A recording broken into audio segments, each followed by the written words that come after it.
If you've ever been curious about zero DTE options, but you don't want to gamble on lotto plays, this video is for you. Today, we're going to look at Marvell Technologies. The ticker is MRVL. IV is super high. The AI story is hot. And that means options premium is way more juicy. I'm going to show you exactly how to sell a zero DTE option, both a put and also a buy right, buying 100 shares and selling a covered call right afterward. So if you want to learn how to use zero DTE options, both puts and covered calls on Marvell as an example, or you can apply this strategy to any other ticker, check out this video to create income for yourself on a regular basis. Super, super cool. Now, before we jump right in, do me a favor, hit the subscribe button in the bottom right. I'm literally putting up a video every day for 1,000 days, talking all about puts, covered calls, walking through different tickers, telling you how margin works. And be sure to catch my next live stream on Monday with a real account, 5,000 bucks, my money, and I'm going to show you not just putting a trade on, but managing it. It's all free right here on YouTube. Data centers, AI, oh my. It's like one of the hottest sectors in the market right now. Marvell Technologies. Here is a one-year chart. I always start with a one-year chart to see where the stock has been trading. So I'm going to give you guys a great idea for what we call a zero DTE trade. Zero DTE is putting a trade in with an expiration of the same day. So I'm going to look at a December 5 contract. And right now, Marvell Technologies is trading at 98.19. And by the way, before we jump right in, let's just talk a little bit about the company. They recently announced a $3.25 billion acquisition. Not million, but billion. They've been growing 54% year over year, and they actually make money. They are a profitable company. So I'm going to show you guys a couple different ideas. I'm going to show you guys what we call a buy right, buying 100 shares and immediately selling a covered call against it. So if you were to buy 100 shares where it's trading now, which is 98.19, and sell a covered call, well, you get to choose the strike price. So the strike price when you sell a covered call is how much do you want to sell your shares for if the price goes higher than the strike price before the contract expires. And you guys are going to find your groove, but me personally, I always choose a strike price that's either right at or right over what I paid for the stock, because I really don't care that much about price fluctuation, but I care about the income that I'm generating, because that's cash in my pocket and that sustains my lifestyle. So if I was to buy 100 shares at $98.19, I would sell a $99 call, and here's a call that expires on December 5th.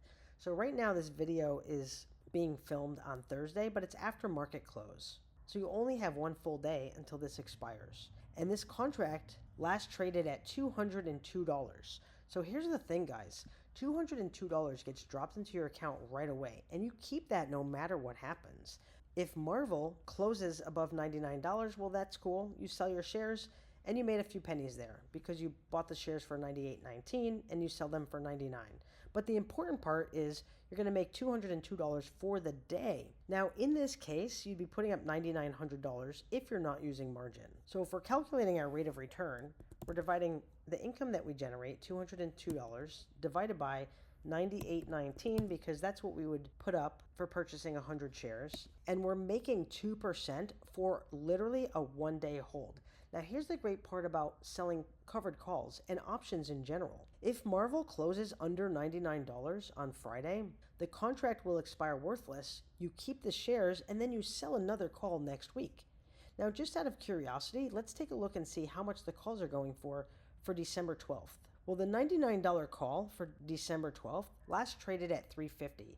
So you would get another $350. Here's the great thing about selling covered calls. You can literally generate income over and over and over again on the same shares.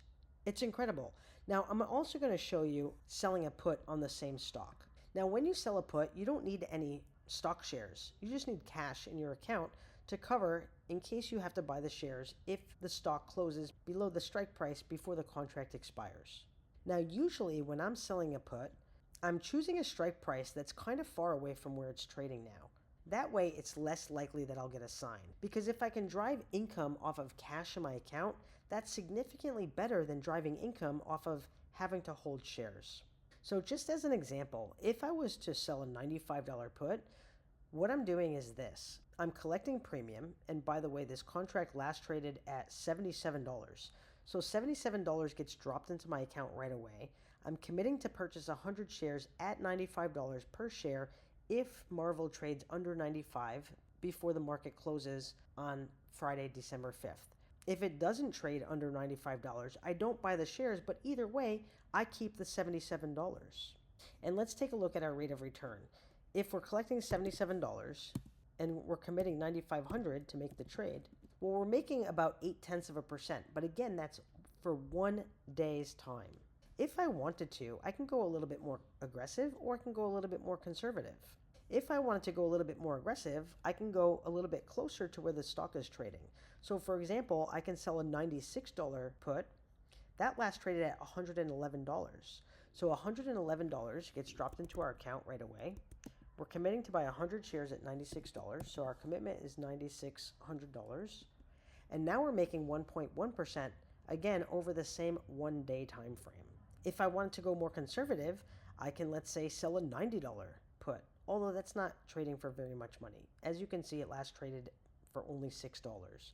Because if we put this trade on when the market opens, as an example, December 5, and it expires on December 5 as well, there's not a lot of time left, so the premium is not that high. I could, if I wanted to, look at next Friday. For example, I can sell a $90 put that expires next Friday, December 12th, and that last traded at $90. Let's take a look at our rate of return in that case. We'd be making $90, and we're committing $9,000. We're making 1%, and we're holding the contract for 1 week's time. So that's giving us an annualized rate of return of 52%. Pretty cool, huh? So as you can see, once you understand the concepts of selling puts and covered calls, it's quite easy, and it doesn't take that much time to trade in order to make income for yourself on an ongoing basis. So what'd you guys think of that video, huh? Pretty cool. Can you totally see yourself doing this on a regular basis?